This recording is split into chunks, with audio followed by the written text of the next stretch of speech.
नमस्कार सर्वांना, Rupali delicious kitchen मध्ये आपलं स्वागत आहे।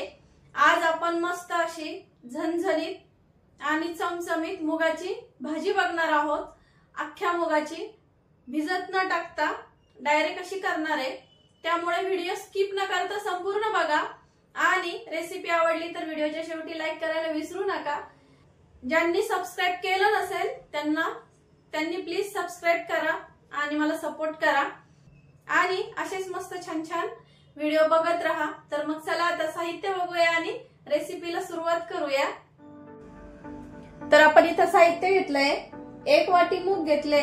आता तुमच्या घरामध्ये किती लोक आहेत म्हणजे किती माणसं आहेत त्यानुसार तुम्ही इथं मुगाचं प्रमाण कमी अधिक करू शकता। फोडणीसाठी हिंग घेतलाय, खोबऱ्याचा खीस घेतलाय। आपल्या इथं 2 चमचे मी इथं खोबऱ्याचा खीस घेतलाय, तुम्ही याऐवजी शेंगदाण्याचं कूटही वापरू शकता। 1 टोमॅटो, कोथिंबीर, मूठभर अशी कोथिंबीर, 3 हिरव्या मिरच्या, मीडियम तिखटे, 7 ते 8 लसणाच्या पाकळ्या। लसूण थोडासा जास्त घ्यायचा, या भाजीला खूप छान लागते। अर्धा इंच आलं। फोडणीसाठी इथं आपण मोहरी, जिरा, हा आमचा घरगुती लाल मसाला आहे। नाशिक स्पेशल लाल मसाला आणि नाशिक स्पेशल काळा मसाला, यासोबत तुम्हाला आपण इथं चहा मसाला पण बनवतो घरगुती पद्धतीचा, एकदम असा मस्त नो कलर नो प्रिझर्वेटिव्ह अशा पद्धतीचे आपण मसाले बनवतो। त्यामध्ये आपण नाशिक स्पेशल लाल मसाला, काळा मसाला, चहा मसाला, धना पावडर आणि हळद पावडर असे ह्या प्रकारचे आपण मसाले बनवतो। तुम्हाला ऑनलाईन ऑर्डर करायचे असतील तर तुम्ही करू शकता आणि आपले मसाले 12ही महिने मिळणार आहे, त्यामुळे तुम्ही कधीही ऑर्डर करू शकता। धना पावडर, हळद, चवीपुरतं मीठ घेतलंय। तर आपण आता आधी मूग भाजून घ्यायचे आहेत। तर आपण एक कढई ठेवली आहे गॅसवरती आणि मूग स्वच्छ निवडून घेतले। आपल्याला तर हे थोडासा रंग बदलेपर्यंत भाजून घ्यायचे आहे हलकेसे। स्टार्टिंगला फुल गॅस ठेवायचा आणि नंतर मीडियम गॅसवरती आपल्याला भाजून घ्यायचे आहे। खूप पौष्टिक रेसिपी ही, पावसाळ्यामध्ये कधी कधी पावसामुळे भाजीपाला नसतो, अशा पद्धतीची मुगाची भाजी आपण करू शकतो। आता मी हे मस्त लाल रंगावरती हलकासा कलर बदलेपर्यंत भाजून घेते। आता आपल्या मुगाचा रंग असा चेंज झालाय, बघू शकता मस्त असे लाल भाजलेत, असे नॉर्मल असा थोडासा रंग चेंज झालाय। आता एका डिश मध्ये काढून घेऊया आणि थंड करून घेऊया। आता मूग आपण थंड करून घेऊया। हे मूग आता थंड झाले, धुवून घेते स्वच्छ पाण्याने। 2 ते 3 स्वच्छ पाण्याने आपल्याला मूग धुवून घ्यायचे चांगले। मूग असे पूर्ण असे स्वच्छ धुवून घेतले मी 2 ते 3 पाण्याने। कुकर ठेवायचा आहे, कुकर मध्ये आपण 1 ग्लास भरून पाणी टाकून घेऊया। पाणी टाकल्याच्या नंतर हे धुतलेले मूग आपण इथं टाकणार आहे। चवीपुरतं मीठ घेतलंय, त्यातला अर्धा आपण आता टाकणार आहे मूग शिजताना। मिक्स करायचं आणि कुकरचं झाकण लावून घ्यायचं आहे आणि आपल्याला 2 ते 3 शिट्ट्या करून घ्यायच्या याच्या, म्हणजे आपले मूग छान शिजतील। तोपर्यंत आपण दुसरी तयारी करून घेऊ।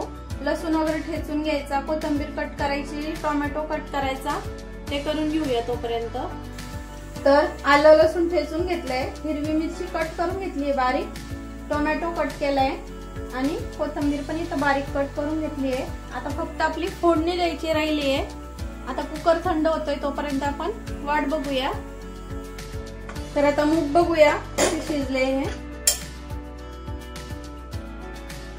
तर आपले मूग एकदम असे मऊ शिजले।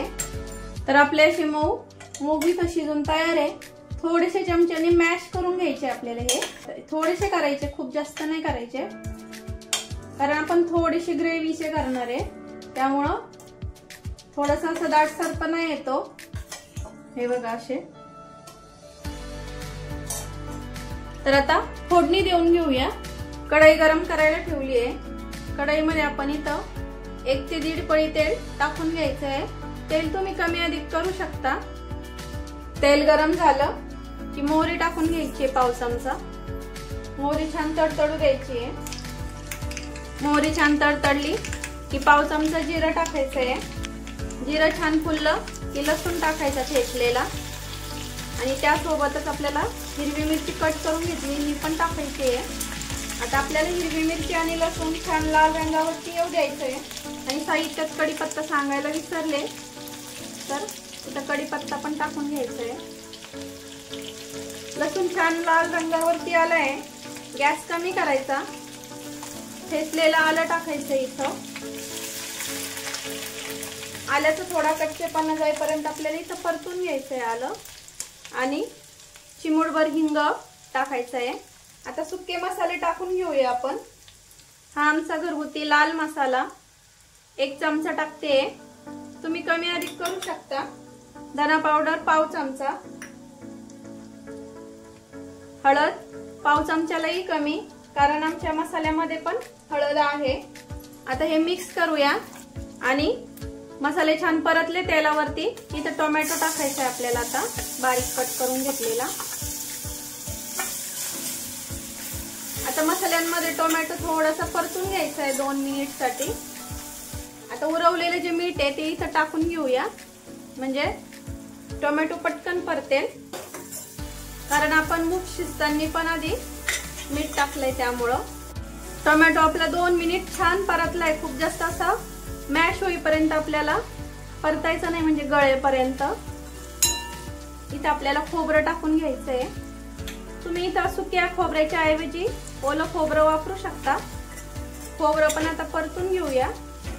1 मिनिट बरंच परतायचंय खोबरं, खूप जास्त परतायची गरज नाहीये, कारण आपण इथं सुकं खोबरं घेतलंय। 1 मिनिट झालंय। थोडीशी कोथिंबीर टाकूया फोडणीत। फोडणीत थोडीशी कोथिंबीर टाकायची शक्यतो, त्यांनी छान चव येते। आता टोमॅटो आणि मसाले आपले छान परतले, आता शिजून घेतलेले आपण इथं मूग टाकून घेऊया। आपण ही भाजी थोडी रश्श्याची पण करू शकतो, पण अशी पण छान लागते, थोडीशी ग्रेव्ही सारखी अशी। अजून मी थोडंसं पाणी टाकते, अर्धा ग्लास। हे बघा, अर्धा ग्लास पाणी टाकून घेतलंय मी इथं।